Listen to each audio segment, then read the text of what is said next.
आज देखते हैं गांधी चरण। गांधी चरण चालू हो जाता है 1917 से लेकर 1948 तक दोस्तों। 1917 से लेकर 1948 तक गांधी चरण चलता है। अब इसमें क्या क्या होता है देखिए महात्मा गांधी के ऊपर।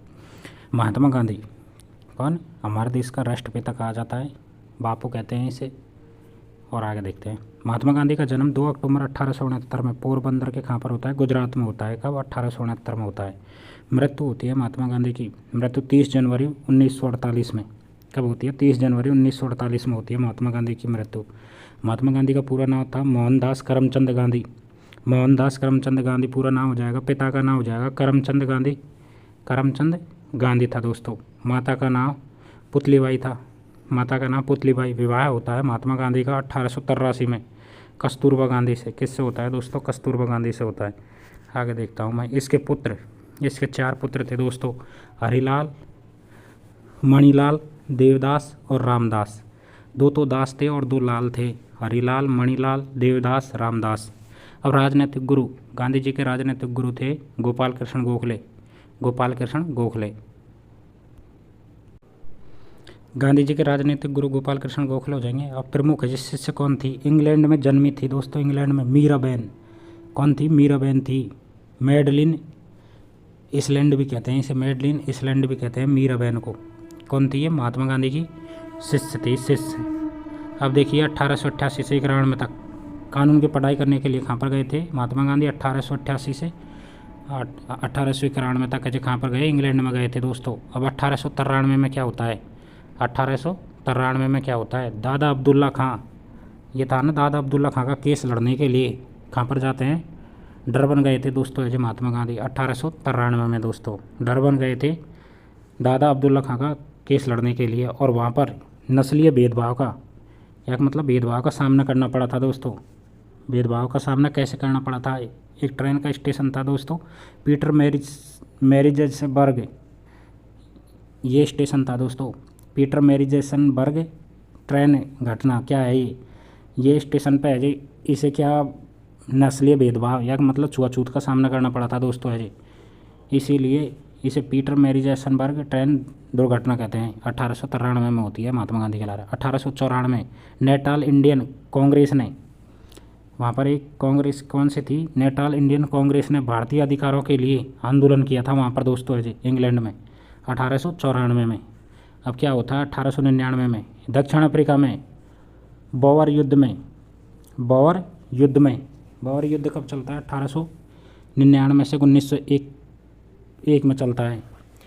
बोअर युद्ध का है जो प्रकोप, गांधी ने अंग्रेज़ों के लिए नेटाल इंडियन एम्बुलेंस का आयोजन किया था दोस्तों। नेटाल इंडियन एम्बुलेंस का आयोजन किया था दोस्तों है जी महात्मा गांधी ने दक्षिण अफ्रीका में। फिर 1901 में कलकत्ता अधिवेशन होता है दोस्तों। कौन सा होता है? 1901 में कलकत्ता अधिवेशन। कांग्रेस अधिवेशन में जो प्रथम है जो बार शामिल हुआ था महात्मा गांधी है जो कांग्रेस के प्रथम अधिवेशन में शामिल हुआ था दोस्तों। कांग्रेस के अधिवेशन में प्रथम बार शामिल हुआ था दोस्तों 1901 में है जो दोस्तों, 1901 में शामिल होता है। इसके बाद में आगे देखते हैं 1903-4 में समाचार पत्र, एक समाचार पत्र था दोस्तों इंडियन ओपिनियन। दक्षिण अफ्रीका का समाचार पत्र है 1903 की बात है, 1903 में है जी। कौन सा था? इंडियन ओपिनियन समाचार पत्र था दोस्तों, दक्षिण अफ्रीका में है जी। समाचार पत्र प्रकाशित किया था महात्मा गांधी ने, इंडियन ओपिनियन। और एक इसने है जी क्या किया था? फोएनिक्स सेटलमेंट की स्थापना की थी दोस्तों। फोएनिक्स सेटलमेंट की स्थापना की थी 1903-4 में दोस्तों दक्षिण अफ्रीका में। अब महात्मा गांधी का जो प्रथम है जी सत्याग्रह का प्रयोग कहाँ पर किया गया था? दक्षिण अफ्रीका में किया गया था 1906 में। कब किया? 1906 में। कहाँ पर? दक्षिण अफ्रीका में किया था दोस्तों। प्रथम बार है सत्याग्रह का प्रयोग महात्मा गांधी ने 1906 में दक्षिण अफ्रीका में दोस्तों। अब आगे देखता हूँ मैं 1910 में टॉलस्टॉय फार्म की स्थापना की थी दोस्तों महात्मा गांधी ने। टॉलस्टॉय फार्म की स्थापना 1910 में है जी। कहाँ पर की थी दोस्तों? जॉनसनबर्ग दक्षिण अफ्रीका में। जॉनसनबर्ग एक जगह है दक्षिण अफ्रीका में, वहाँ पर की थी दोस्तों टॉलस्टॉय फार्म की स्थापना 1910 में। फिर क्या होता है महात्मा गांधी 9 जनवरी 1915 को दक्षिण अफ्रीका से महात्मा गांधी का भारत में आगमन होता है। दक्षिण अफ्रीका से 9 जनवरी 1915 को कहाँ पर आते हैं? भारत में आते हैं महात्मा गांधी। और इसी अवसर पर है जी 9 जनवरी के अवसर पर आए थे ना 1915 में। इसी अवसर पर प्रवासी भारतीय दिवस मनाया जाता है दोस्तों। महात्मा गांधी लौटे थे उसकी याद में प्रवासी भारतीय दिवस ठीक है दोस्तों। और ये फिर वहाँ से आ जाते हैं, इसके बाद में क्या करते हैं, मई, क्योंकि जनवरी में आए हैं, जनवरी के बाद में मई 1915 को सत्याग्रह आश्रम की स्थापना करते हैं दोस्तों। सत्याग्रह आश्रम की स्थापना करते हैं गांधी एवं उसके जो अनुयायियों ने, कि उसके अनुयायी भी थे, उन्होंने क्या किया था, सत्याग्रह आश्रम की स्थापना की थी दोस्तों मई 1915 में। फिर जून, मई का बाद में जून 1915 में गांधी जी को केसर हिंद की पदक से सम्मानित किया गया था दोस्तों। केसर हिंद अंग्रेजों के द्वारा गांधी जी को मिला था ना, जून 1915 में केसर हिंद की उपाधि दी गई थी दोस्तों 1915 में। परंतु महात्मा गांधी ने जलियांवाला बाग हत्याकांड होता है ना, उसमें 13 अप्रैल 1919 में, उसमें एज लौटा देगा इसको। अभी तो मिली है 1915 में, परंतु लौटा देगा बाद में। 1916 में महात्मा गांधी ने 1916 में बनारस हिंदू विश्वविद्यालय में भाषण दिया था दोस्तों 1916 में। कहाँ पर दिया था, बनारस हिंदू विश्वविद्यालय में भाषण दिया था। और अप्रैल 1917 में, अब देखिए ना से, अप्रैल 1917 में चंपारण सत्याग्रह करते हैं महात्मा गांधी। कहाँ पर, बिहार में। चंपारण सत्याग्रह बिहार में हो रहा था दोस्तों अप्रैल 1917 में। राजकुमार शुक्ला के कहने पर गांधी जी को आमंत्रित किया गया। राजकुमार शुक्ला ने गांधी जी को आमंत्रित किया और 3 कठिया पद्धति प्रचलन था यहाँ पर है जी। क्या था दोस्तों, 3 कठिया पद्धति प्रचलन था किसानों पर। इसको समाप्त करने के लिए चंपारण सत्याग्रह होता है और भारत में प्रथम बार प्रयोग किया गया था महात्मा गांधी का प्रथम चंपारण सत्याग्रह यही था 1917 का है जी। भारत में, दक्षिण अफ्रीका में तो हो चुका है 1906 में। अब 1917 में साबरमती आश्रम की स्थापना की गई है दोस्तों। 1917 में साबरमती आश्रम की स्थापना की गई है दोस्तों। ये साबरमती आश्रम की स्थापना 1917 में की गई है, जबकि सत्याग्रह आश्रम की स्थापना है जो 1915 में की गई थी दोस्तों। 1915 में की गई थी, मई 1915 में सत्याग्रह आश्रम की, जबकि साबरमती आश्रम की स्थापना 1917 में की गई है दोस्तों। अहमदाबाद मिल मजदूर की हड़ताल 1918 में दोस्तों, ये अच्छा क्वेश्चन है। अहमदाबाद मिल मजदूर हड़ताल, गांधी ने सबसे पहले भूख हड़ताल किया था दोस्तों, यही थी अहमदाबाद की मिल मजदूर हड़ताल। 35% बोनस की है जी मध्यस्थता की तहत की थी दोस्तों है जी। ठीक है, कब की थी, 1918 में। 1918 में अहमदाबाद मिल मजदूर हड़ताल की थी दोस्तों गांधी जी ने। फिर 1918 में खेड़ा आंदोलन किसानों के हित में है जी। 1918 में खेड़ा आंदोलन किया था दोस्तों, किसानों के हित में है जी। गुजरात में किया था ये खेड़ा आंदोलन 1918 में। गांधी जी ने खेड़ा आंदोलन कर दिया 1918 में। इसके बाद में क्या होता है, अप्रैल 1919 में रॉलेट एक्ट आता है दोस्तों। खेड़ा आंदोलन के बाद में जी अप्रैल 1919 में क्या आता है, रॉलेट एक्ट आता है। रॉलेट एक्ट क्या है, काला कानून कहा जाता है इसे दोस्तों, काला कानून कहा जाता है। कैसे कहा जाता है काला कानून, ये देखिए, इसमें न तो कोई वकील कर सकते थे आप, नई है जो अपील, नई दलील, न तो कोई वकील, नई अपील और नई दलील, इसीलिए इसे काला कानून कहा गया है। ठीक है दोस्तों, और यह कानून सिडनी रॉलेट की अध्यक्षता में किया गया था। रॉलेट एक्ट किसकी अध्यक्षता में आया था, सिडनी रॉलेट की अध्यक्षता वाली है जी सेडिशन समिति की सिफारिश पर बनाया गया था दोस्तों। किसने, रॉलेट एक्ट की ये कानून है जी सिडनी रॉलेट की अध्यक्षता में किया गया था। रॉलेट एक्ट है ना जी, सिडनी रॉलेट की अध्यक्षता में किया गया था। कौन सी समिति थी, सेडिशन समिति की सिफारिश पर, इसीलिए इसे क्या कहा जाता है, रॉलेट एक्ट को काला कानून कहा जाता है दोस्तों। अब देखिए आगे, डॉक्टर सत्यपाल और डॉक्टर सैफुद्दीन कुचलू की गिरफ्तारी 10 मई को हुई थी दोस्तों, 10 अप्रैल को। डॉक्टर सत्यपाल और डॉक्टर सैफुद्दीन कुचलू की गिरफ्तारी कब होती है, 10 अप्रैल को होती है दोस्तों। कब होती है, 10 अप्रैल को होती है। इसके बाद में क्या होता है दोस्तों, रॉलेट एक्ट आ गया। अब आ जाएगा 13 अप्रैल 1919 को। 13 अप्रैल 1919 को क्या होता है, जलियांवाला बाग हत्याकांड होता है दोस्तों। 13 अप्रैल 1919 को वैसाखी का दिन था दोस्तों। उस दिन 13 अप्रैल 1919 को जलियांवाला बाग हत्याकांड होता है दोस्तों। इसमें क्या होता है, जनरल डायर था ना, उसने जी एकत्रित जनता पर गोली चलाने का आदेश दे दिया। एकत्रित जनता पर क्या दे दिया, गोली चलाने का आदेश दे दिया। इसमें जो मरने वालों की संख्या 379 बताई गई है दोस्तों, या का मतलब 379 संख्या बताई गई है दोस्तों। और ये जलियांवाला बाग हत्याकांड होता है। इसमें है जी, इसके बाद अजय रविंद्रनाथ टैगोर ने अपनी अजय नाइटहुड की उपाधि दी थी ना अंग्रेजों ने, उसको त्याग दिया गया था दोस्तों। नाइटहुड की उपाधि को त्याग दिया गया। शंकर नारायण, कौन दोस्तों, शंकर नारायण ने वायसराय है ना, शंकर नारायण वायसराय की कार्यकारी परिषद से इस्तीफा दे दिया था दोस्तों शंकर नारायण ने। और महात्मा गांधी जी को जो उपाधि दी थी ना केसर हिंद की, इसे है जलियांवाला बाग हत्याकांड में क्या कर देता है, त्याग देता है दोस्तों महात्मा गांधी भी। अब जलियांवाला बाग हत्याकांड हुआ था, इसके लिए एक समिति का गठन किया गया था, इंटर कमेटी को नियुक्त किया गया था दोस्तों कि इसकी जांच की जाए जलियांवाला बाग हत्याकांड की। इसके लिए इंटर कमेटी का गठन किया गया था दोस्तों। और महात्मा गांधी ने रॉलेट सत्याग्रह को हिमालय के समान बड़ी भूल कहा है दोस्तों। महात्मा गांधी ने किसे कहा है, रॉलेट सत्याग्रह को हिमालय के समान बड़ी भूल कहा है दोस्तों। रॉलेट एक्ट आया था ना, उसको है जी हिमालय के समान बड़ी भूल बता दिया है दोस्तों महात्मा गांधी ने इसे। और 1914 से 1918 तक प्रथम विश्व युद्ध चला था दोस्तों। 1914 से 1918 तक प्रथम विश्व युद्ध चलता है दोस्तों, प्रथम विश्व युद्ध चलता है। अब 1919 में खिलाफत आंदोलन होता है दोस्तों। खिलाफत आंदोलन, कौन सा आंदोलन होता है, खिलाफत आंदोलन होता है दोस्तों 1919 में। अब खिलाफत आंदोलन होता है ना, इसमें कौन कौन थे, अहमद अली था, शौकत अली, अब्दुल कलाम आज़ाद, अहमद अली, शौकत अली, अब्दुल कलाम आज़ाद और महात्मा गांधी।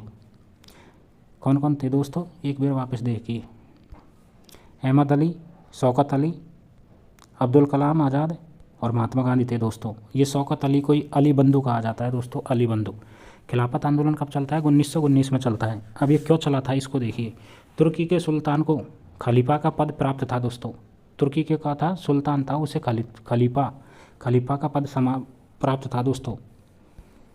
और ब्रिटेन द्वारा खलीफा के प्रति किए जा रहे अन्याय के विरोध में भारत में जो खिलाफत आंदोलन प्रारंभ हुआ था मुस्लिमों के द्वारा। पहले तो ब्रिटेन में तुर्की के सुल्तान को खलीफा का पद प्राप्त था दोस्तों। तुर्की के सुल्तान थे ना, उसे खलीफा का पद प्राप्त था, इसीलिए ब्रिटेन द्वारा खलीफा के प्रति किए जा रहे अन्याय के विरोध में भारत में खिलाफत आंदोलन प्रारंभ होता है मुस्लिमों द्वारा। ये था खिलाफत आंदोलन 1919 में। अब आगे देखता हूँ मैं 1920 में असहयोग आंदोलन चलता है दोस्तों।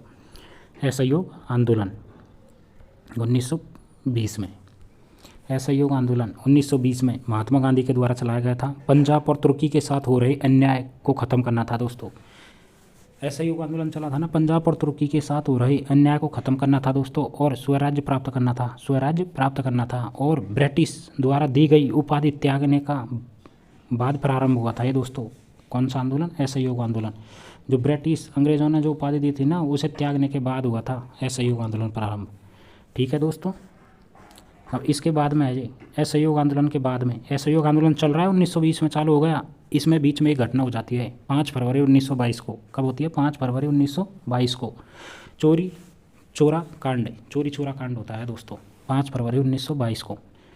यूपी के गोरखपुर जिले में स्थित संयुक्त प्रांत के चोरी चोरा नामक स्थान पर यह हिंसक घटना घटित होती है दोस्तों। इसमें 22 पुलिस वालों को क्या कर दिया जाता है, जिंदा जला दिया जाता है दोस्तों। है चोरी चोरा कांड में 5 फरवरी 1922 को।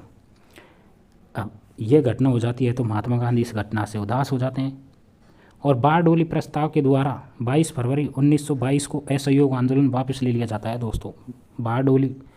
बारडोली प्रस्ताव, क्योंकि ये जो चोरी चोरी घटनाकांड हो गया, इसके बाद में फिर बारडोली एक प्रस्ताव जाता है और उसमें है 22 फरवरी 1922 को असहयोग आंदोलन को वापस ले लिया महात्मा गांधी ने। और गांधी जी को 6 वर्ष के लिए 6 वर्ष की कैद की गई था दोस्तों। गांधी जी को 6 वर्ष कैद की सज़ा सुनाई गई थी दोस्तों, 6 वर्ष के लिए।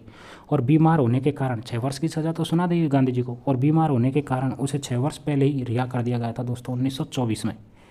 बीमार होने के कारण उसे पहले ही रिहा कर दिया गया था दोस्तों, 6 वर्ष पहले ही रिहा कर दिया गया था दोस्तों। अब 1927 में बारडोली सत्याग्रह होता है गुजरात में। बारडोली सत्याग्रह, ये है बारडोली सत्याग्रह 1927 में, और ये है बारडोली प्रस्ताव। आप इसमें कंफ्यूज मत होना, ये बारडोली प्रस्ताव के तहत तो है जी असहयोग आंदोलन को समाप्त कर दिया गया था, जबकि 1927 में बारडोली सत्याग्रह गुजरात में होता है। इसमें कौन थे, सरदार वल्लभ भाई पटेल थे बारडोली सत्याग्रह में। अब इस लाइन को छोड़ दीजिए और आप देखिए, जब ये असहयोग आंदोलन को 22 फरवरी 1922 में वापस ले लिया जाता है ना, तब है जी स्वराज्य पार्टी का गठन होता है कांग्रेस के द्वारा। स्वराज्य पार्टी बनती है। कौन सी पार्टी बनती है दोस्तों? स्वराज्य पार्टी। अब इस स्वराज्य पार्टी में क्या होता है देखिए, स्वराज्य पार्टी है ना, ये कांग्रेस के युवा नेता असहयोग आंदोलन निलंबन से निराश थे दोस्तों।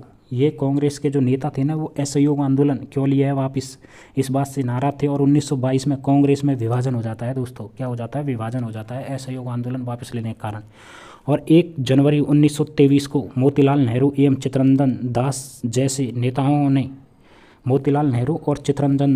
नेताओं ने कांग्रेस के भीतर अलग समूह का गठन किया था। कांग्रेस के भीतर ही अलग नहीं हुई थी दोस्तों, कांग्रेस के भीतर ही कांग्रेस के युवा नेता थे ना, मोतीलाल नेहरू और चित्तरंजन दास जैसे नेताओं ने 1 जनवरी 1923 को ऐसे अलग समूह का गठन कर दिया जाता है, जिससे स्वराज्य पार्टी के नाम से जाना जाता है। जिसे कौन सी पार्टी? स्वराज्य पार्टी के नाम से जाना जाता है।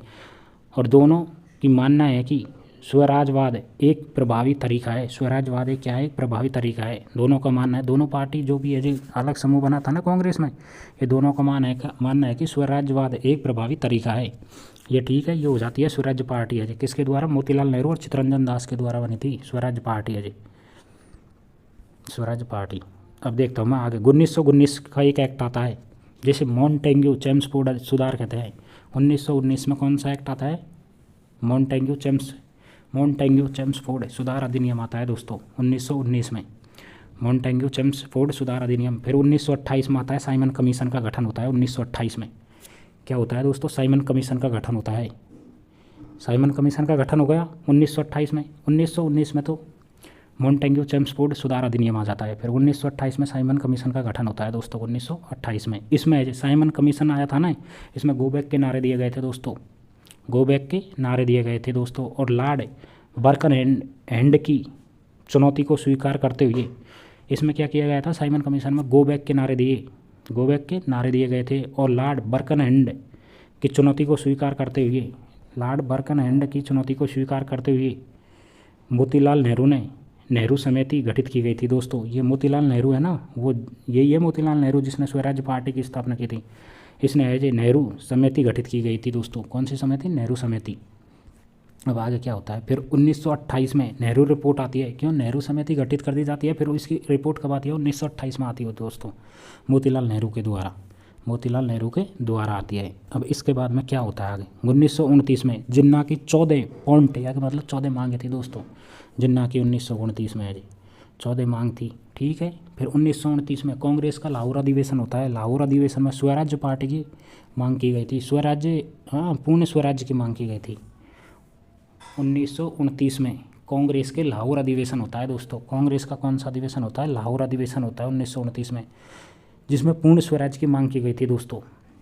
और फिर इसके बाद में जो पूर्ण स्वराज्य के बाद में 1931 में कांग्रेस ने जो कराची अधिवेशन किया था दोस्तों, कराची अधिवेशन, जिसमें मूल अधिकारों की मांग की गई थी। मूल अधिकारों की मांग किसमें की गई थी? कराची अधिवेशन। जबकि पूर्ण स्वराज्य की मांग लाहौर अधिवेशन में की गई थी 1929 में। अब ये दोनों के बाद में क्या होता है? सविनय अवज्ञा आंदोलन होता है महात्मा गांधी के द्वारा। महात्मा गांधी के द्वारा है क्या होता है? सविनय अवज्ञा आंदोलन होता है। ये 1930 से 1934 तक चलता है दोस्तों सविनय अवज्ञा आंदोलन। शब्द किसने दिया गया था सविनय अवज्ञा आंदोलन का? डेविड थोरो ने ऐसे शब्द दिया गया था दोस्तों अजय, ठीक है। अब देखिए सविनय अवज्ञा आंदोलन 13 मार्च 1930 से गांधी ने अजय साबरमती आश्रम से दांडी यात्रा प्रारंभ की थी दोस्तों अजय 12 मार्च 1930 को की थी दोस्तों। कब की थी? 12 मार्च 1930 को है जी साबरमती आश्रम से दांडी यात्रा प्रारंभ की जाती है दोस्तों। 78 सदस्यों के साथ है यात्रा प्रारंभ होती है दोस्तों। 78 सदस्यों के साथ यात्रा प्रारंभ होती है। 385 किलोमीटर की दूरी तय की जाती है। इसमें 385 किलोमीटर की दूरी तय की जाती है दोस्तों। और 6 अप्रैल 1930 को समुद्र के किनारे पहुंचकर नमक कानून को तोड़ दिया जाता है दोस्तों महात्मा गांधी के द्वारा। 78 सहयोगियों के साथ 385 किलोमीटर 12 मार्च 1930 को प्रारंभ होती है और 6 अप्रैल 1930 को समुद्र के किनारे पहुंचकर नमक कानून को तोड़ दिया जाता है दोस्तों, ठीक है। नमक कानून तोड़ने के बाद संपूर्ण देश में सविनय अवज्ञा आंदोलन शुरू हो जाता है। सविनय अवज्ञा आंदोलन क्या हो जाता है दोस्तों? शुरू हो जाता है। सविनय अवज्ञा आंदोलन अब चलता है दोस्तों। कब चलता है? नमक कानून तोड़ने के बाद पूरे संपूर्ण देश में। अब एक नोट है, तमिलनाडु में चक्रवर्ती राजगोपालाचारी। तमिलनाडु में कौन? चक्रवर्ती राजगोपालाचारी ने दांडी यात्रा की तरह ही चित्रन्नापल्ली तिरुचिन्नापल्ली से लेकर वेदरायंडम तक की यात्रा की थी दोस्तों है जी। महात्मा गांधी ने जैसे यहाँ पर दांडी यात्रा की थी ना, इसी तरह तमिलनाडु के है ना, ये कौन हो जाएगा, चक्रवर्ती राजगोपालाचारी ने दांडी यात्रा की तरह तिरुचिन्नापल्ली से वेदनारायण तक की यात्रा की थी दोस्तों है जी। ये भी अच्छा क्वेश्चन है। 1930 में प्रथम गोलमेज सम्मेलन होता है दोस्तों। कब होता है? 1930 में। कांग्रेस ने भाग नहीं लिया था। प्रथम गोलमेज सम्मेलन 1930 में होता है। कांग्रेस ने कोई भाग नहीं लिया था दोस्तों इसमें है जी, प्रथम सम्मेलन में। इसके बाद में क्या होता है? 5 मार्च 1931 को गांधी इरविन समझौता हो जाता है दोस्तों। गांधी इरविन समझौता दिल्ली में होता है। दिल्ली समझौता भी कहते हैं इसे। 5 मार्च 1931 को होता है गांधी इरविन समझौता दोस्तों। कब होता है? 5 मार्च 1931 को होता है दोस्तों। कब होता है? 5 मार्च 1931 को होता है दोस्तों, जिसे दिल्ली समझौता भी कहते हैं। ठीक है, अब ये समझौते में है जी क्या होता है, सब एकत्रित होकर है जी डिसीजन लेते हैं। जिसके बाद में क्या होता है? द्वितीय गोलमेज सम्मेलन होता है। क्या होता है? द्वितीय गोलमेज सम्मेलन होता है 1931 को, सितंबर 1931 को द्वितीय गोलमेज सम्मेलन में है जी क्या होता है? महात्मा गांधी ने कांग्रेस की प्रतिनिधि के रूप में भाग लिया था दोस्तों। एकमात्र सम्मेलन, सेकेंड सम्मेलन था गोलमेज सम्मेलन, जिसमें है महात्मा गांधी ने भाग लिया था। सिर्फ द्वितीय सम्मेलन में है कांग्रेस ने भाग लिया था। महात्मा गांधी ने नहीं, पूरी कांग्रेस ने द्वितीय सम्मेलन में भाग लिया था दोस्तों। ठीक है, अब इसके बाद में क्या होता है? 24 दिसंबर 1932 को सांप्रदायिक है समझौता होता है। सांप्रदायिक समझौता जिसे पूना पैक्ट कहते हैं दोस्तों है जी। पूना पैक्ट राम से मैकडोनाल्ड, पूना पैक्ट राम से मैकडोनाल्ड, सांप्रदायिक समझौता पूना पैक्ट या राम से मैकडोनाल्ड है। कब होता है? 1932 में होता है। किसके बीच होता है? महात्मा गांधी और भीमराव अम्बेडकर के बीच होता है दोस्तों। दलितों को लेकर आरक्षण की बात की गई थी दोस्तों इसमें है जी। दलितों को लेकर आरक्षण की बात की गई थी। पूना पैक्ट समझौता या सांप्रदायिक समझौता, राम से मैकडोनाल्ड समझौता, इसके तहत है जी महात्मा गांधी और अम्बेडकर के बीच। अब 1932 में तीसरा गोलमेज सम्मेलन होता है दोस्तों। तीसरा गोलमेज सम्मेलन होता है 1932 में। अब 1934 में जी गांधी ने कांग्रेस से इस्तीफा दे दिया जाता है दोस्तों। गांधी जी है जो कांग्रेस से इस्तीफा कब देते हैं? 1934 में देते हैं दोस्तों। 1934 में दे देते हैं दोस्तों है गांधी जी कांग्रेस से इस्तीफा। और गांधी है ना, महात्मा गांधी 1934 से 1938 तक गांधी ने राजनीतिक से परहेज किया था दोस्तों। राजनीतिक से परहेज किया था 1934 से 38 तक। और ग्रामीण क्षेत्रों की यात्रा की थी दोस्तों है महात्मा गांधी ने 1934 से 1938 तक। पूरी भारत में डोले थे दोस्तों है महात्मा गांधी 1934 से 1938 तक। राजनीतिक से परहेज करके, त्याग के, और अजय पूरी भारत की यात्रा की, समझो पूरे भारत को। फिर 1935 में भारत सरकार अधिनियम आता है दोस्तों। कब आता है? ये क्वेश्चन अच्छा है। 1935 में government of India act, government of India act आता है 1935 में दोस्तों। इसके बाद में लाल कुर्ती आंदोलन, लाल कुर्ती आंदोलन किधर होता है? उत्तर पश्चिमी सीमा प्रांत में होता है। किसके द्वारा? खान अब्दुल गफ्फार खान के द्वारा, जिसे सीमांत गांधी भी कहते हैं दोस्तों। सीमांत गांधी भी कहते हैं। खान अब्दुल गफ्फार खान, सीमांत गांधी, बादशाह खान है ना, फ़ख्र ए अफ़गान, इसके 4 नाम हैं दोस्तों। देखिए, खान अब्दुल गफ्फार खान कहते हैं जिसने लाल कुर्ती आंदोलन चालू किया था। इसे सीमांत गांधी भी कहते हैं। इसे बादशाह खान भी कहते हैं, बादशाह खान। फ़ख्र ए अफ़गान भी कहते हैं, फ़ख्र ए अफ़गान। ठीक है, इसने एक खुदाई खिदमतगार संगठन की स्थापना की थी दोस्तों। खुदाई खिदमतगार संगठन की स्थापना की थी है ना। खुदाई खिदमतगार संगठन की स्थापना किसने की थी? खान अब्दुल गफ्फार खान ने, सीमांत गांधी ने, ये की बात है, या फिर बादशाह खान ने, या फ़ख्र ए अफ़गान ने। ठीक है, इसकी एक पत्रिका भी हो जाएगी, पख्तून पत्रिका पश्तो भाषा में, पख्तून पत्रिका पश्तो भाषा में। इसके बाद में क्या होता है? जिया तरंग आंदोलन होता है नागालैंड में। जिया तरंग आंदोलन नागालैंड में यदु नाग के नेतृत्व में है ना। यदु नाग के नेतृत्व में कौन सा होता है? जिया तरंग आंदोलन। ठीक है, अब यदुनाद है ना, यदुनाद, इसकी एक बहन थी दोस्तों, ये हो जाएगी गैडिनेल्लू। ये जिया तरंग आंदोलन के बाद में है जे नेतृत्व किया था इसने दोस्तों है जे गैडिनेल्लू ने। जिया तरंग आंदोलन का नेतृत्व यदुनाग ने किया था। फिर बाद में जे इसका नेतृत्व जे इसकी बहन हो जाएगी ना यदुनाग की, गैडिनेल्लू ने जिया तरंग आंदोलन का नेतृत्व किया था दोस्तों। फिर जवाहरलाल नेहरू ने गैडिनेल्लू को है जे रानी की उपाधि दी थी दोस्तों। जवाहरलाल नेहरू ने गैडिनेल्लू को किसकी उपाधि दी थी? रानी की उपाधि दी थी दोस्तों। अब बाद में देखिए क्या होता है आगे। अब 1935 से हाँ 1939 से 1945 तक, 1939 से 1945 तक द्वितीय गोलमेज सम्मेलन होता है दोस्तों। क्या होता है? द्वितीय गोलमेज सम्मेलन होता है। 1935 से हाँ 1939 से 45 तक द्वितीय विश्व युद्ध होता है दोस्तों। 1939 से 1945 तक ब्रिटेन ने बिना भारतीय नेताओं की सलाह और समर्थन के भारतीय द्वितीय विश्व युद्ध में शामिल कर दिए थे दोस्तों। ब्रिटेन ने क्या किया था दोस्तों? भारतीयों के नेताओं से ना तो कोई सलाह ली, न कोई समर्थन, और द्वितीय विश्व युद्ध में शामिल करने का निर्णय लिया था दोस्तों। शामिल कर लिया, निर्णय ले लिया। और भारत में इसका क्या होगा? विरोध हो जाता है। भारत क्यों शामिल होगा द्वितीय विश्व युद्ध में? तो इसका क्या हो जाता है? विरोध हो जाता है। और 1940 में लॉर्ड लिनथिंगो का अगस्त प्रस्ताव आता है दोस्तों। 1940 में लॉर्ड लिनथिंगो का अगस्त प्रस्ताव आता है 1940 में। और 1940 में व्यक्तिगत सत्याग्रह की शुरुआत होती है। 1940 में क्या होता है? व्यक्तिगत सत्याग्रह क्या होती है दोस्तों? शुरुआत होती है। व्यक्तिगत सत्याग्रह कब होता है? 1940 में होता है। प्रथम सत्याग्रह होता है ना इसमें, उसका कौन थी? विनोबा भावे। प्रथम व्यक्तिगत सत्याग्रह की कौन? विनोबा भावे हो जाएगी। द्वितीय सत्याग्रह की हो जाएगी जवाहरलाल नेहरू। तृतीय सत्याग्रह को हो जाएगा ब्रह्मदत्त। कौन हो जाएगा? ब्रह्मदत्त हो जाएगा दोस्तों। आगे देखिए 1935 गवर्नमेंट ऑफ इंडिया एक्ट आया था दोस्तों। कौन सा आया था? 1935 में गवर्नमेंट ऑफ इंडिया एक्ट आता है। फिर 1937 में चुनाव हुआ था दोस्तों। 1937 में क्या होता है? फिर चुनाव होता है, सरकार बन जाती है दोस्तों चुनाव होने के बाद। फिर 28 माह तक सरकार चलती है दोस्तों। 1937 से के बाद 28 माह तक सरकार चलती है। फिर द्वितीय विश्व युद्ध में शामिल होने के कारण सरकार ने त्याग पत्र दे दिया था दोस्तों। सरकार बन गई, ठीक है, 28 माह तक चली। द्वितीय विश्व युद्ध चालू हो जाता है, फिर सरकार क्या हो जाती है? अपना त्याग पत्र देने के कारण फिर सरकार गिर जाती है। फिर 1937 में चुनाव में कांग्रेस ने 5 प्रांतों से पूर्ण बहुमत से सरकार बनाई थी दोस्तों। फिर 1937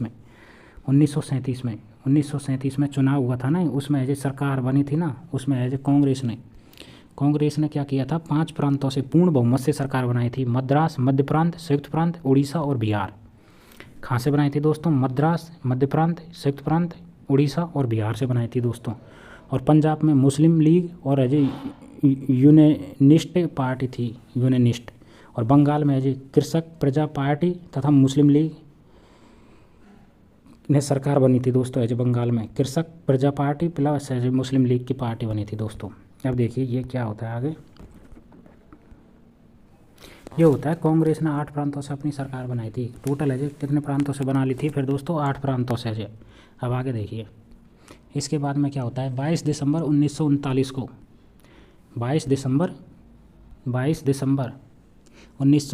को मुक्ति दिवस मनाया जाता है।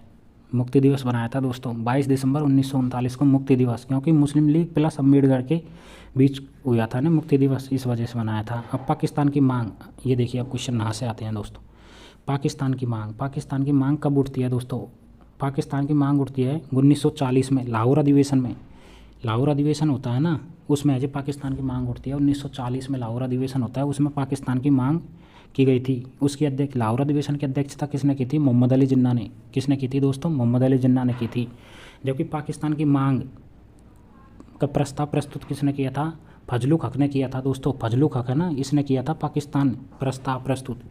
प्रस्ताव को प्रस्तुत किया था पाकिस्तान की मांग को। फिर फजलुक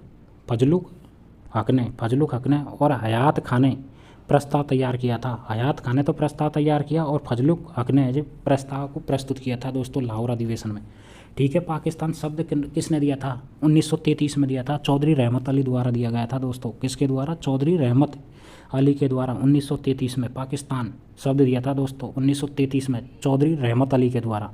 फिर क्रिप्स से प्रस्ताव आ जाएगा दोस्तों मार्च 1942 में। कब आ जाएगा? मार्च 1942 में क्रिप्स प्रस्ताव आ जाएगा, जिसमें पाकिस्तान निर्माण की मांग की सहमति थी।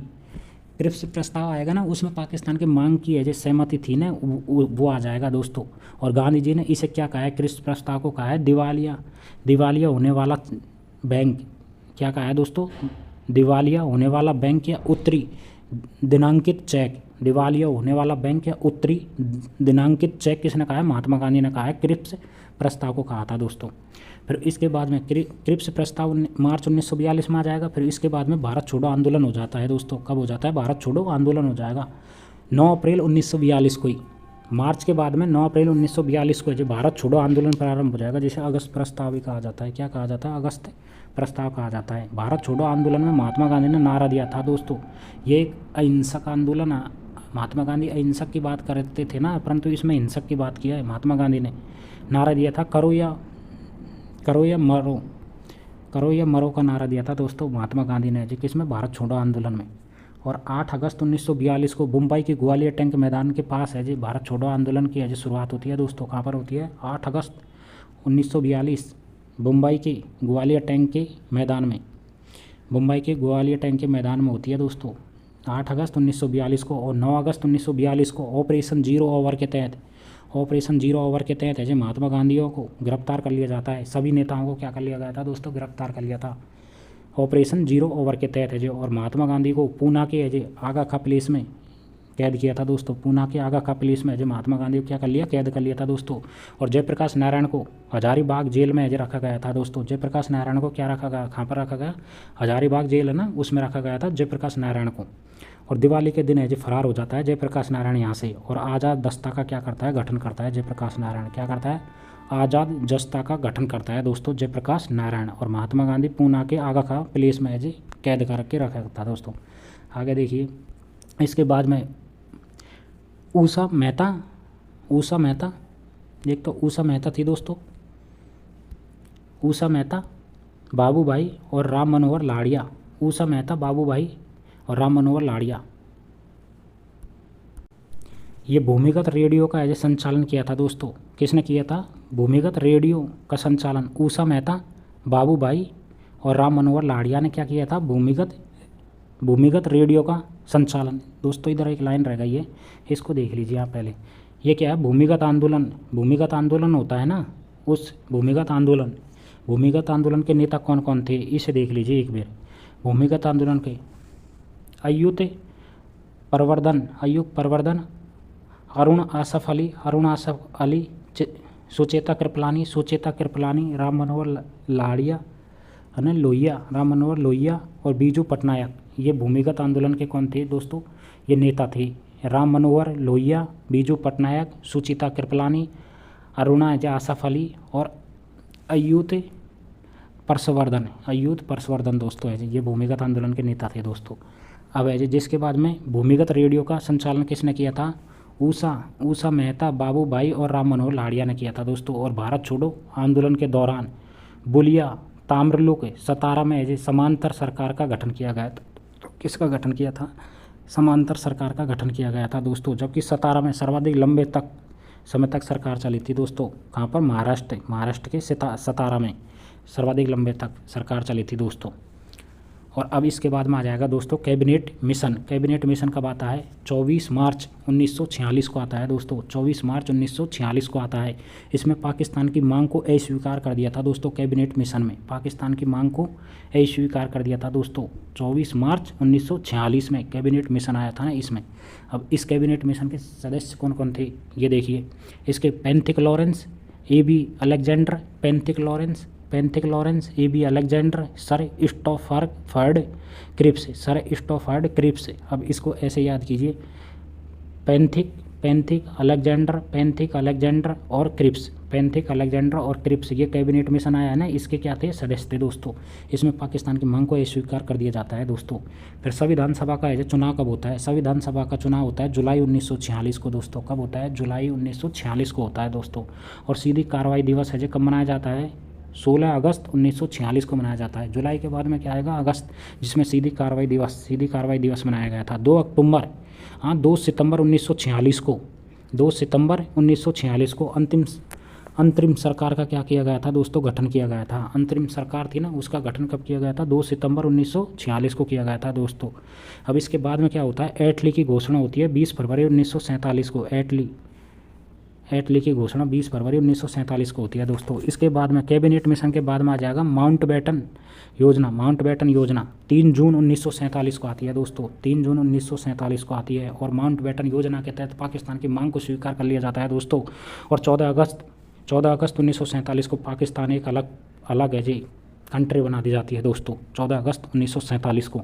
और 15 अगस्त 1947 को भारत आज़ाद हो जाता है दोस्तों। 15 अगस्त 1947 को भारत आज़ाद हो जाता है और माउंटबेटन योजना के तहत पाकिस्तान को अलग कर दिया जाता है दोस्तों, है ना। 1947 में 3 जून 1947 को माउंटबेटन योजना आई थी दोस्तों। इसके तहत जो भारत पाकिस्तान अलग हो जाते हैं दोस्तों। इसके बाद में अब गांधी जी के कुछ और देख लेता हूँ मैं इंपॉर्टेंट फैक्ट। गांधी जी के प्रमुख है समाचार पत्र कौन कौन से थे दोस्तों? समाचार पत्र द ग्रीन पंपलेट 1896 में राजकोट में है, ठीक है। Green pamphlet. इंडिया ओपिनियन 1903 में दक्षिण अफ्रीका में। यंग इंडिया 1919 में, यंग इंडिया 1919 में भारत में। और हरिजन 1932 में। ये महात्मा गांधी के प्रमुख समाचार पत्र हो जाएंगे। The green pamphlet, India opinion, young India और हरिजन, ये महात्मा गांधी के। अब महात्मा गांधी की प्रमुख पुस्तकें और देख लेता हूँ मैं एक नज़र में। सत्य के साथ मेरे प्रयोग आत्मकथा हो जाएगी, महात्मा गांधी की आत्मकथा है सत्य के साथ मेरे प्रयोग। India of my dreams, India of my dreams Mahatma Gandhi की हो जाएगी। अनासक्त प्रयोग महात्मा गांधी की हो जाएगी। हिंद स्वराज 1909 में लिखी गई थी महात्मा गांधी के द्वारा पुस्तक हिंद स्वराज। गीता माता, सप्त महाव्रत, गीता माता, सुनो विद्यार्थियों महात्मा गांधी की 2 पुस्तक जरूर याद रखना, सत्य के साथ मेरे प्रयोग आत्मकथा हो जाएगी और हिंद स्वराज 1909 में, ठीक है। महात्मा गांधी की प्रमुख उपाधियाँ देख लेता हूँ। महात्मा गांधी ने किसको उपाधि दी है, महात्मा गांधी को किसने उपाधि दी है, ये चीज़ों को देखता हूँ। केसरे हिंद की उपाधि प्रथम विश्व युद्ध में दी गई थी दोस्तों 1914-15 में। केसरे हिंद की उपाधि बापू किसने कहा था? महात्मा गांधी को बापू कहा था सुभाष चंद्र बोस ने। और राष्ट्रपिता भी सुभाष चंद्र बोस ने कहा था। बापू और राष्ट्रपिता किसने कहा था? सुभाष चंद्र बोस ने। महात्मा की उपाधि किसने दी गई है? रविंद्रनाथ टैगोर ने दी गई है दोस्तों। किसने? रविंद्रनाथ टैगोर ने दी गई है। महात्मा की उपाधि किसने दी गई है दोस्तों? रविंद्रनाथ टैगोर ने दी गई है। महात्मा की उपाधि किसने दी है? रविंद्रनाथ टैगोर ने दी गई है। और आधुनिक युग के अज्ञात शत्रु महात्मा गांधी ने कहा है, किसे कहा है? राजेंद्र प्रसाद को कहा था। राजेंद्र प्रसाद को कहा था महात्मा गांधी ने। आधुनिक युग के अज्ञात शत्रु, जिसका कोई शत्रु न हो उसे कहते हैं आधुनिक युग के अज्ञात शत्रु दोस्तों। और ये दोस्तों हमारे इंडिया की पूरी हिस्ट्री हो जाती है दोस्तों कंप्लीट। और पूरी हिस्ट्री कंप्लीट होने के कारण आप सबका बहुत बहुत धन्यवाद है। आपने जो पूरी वीडियो देखी इसके लिए, इसका बार बार रिवीजन कीजिए, ठीक है दोस्तों। Thank you.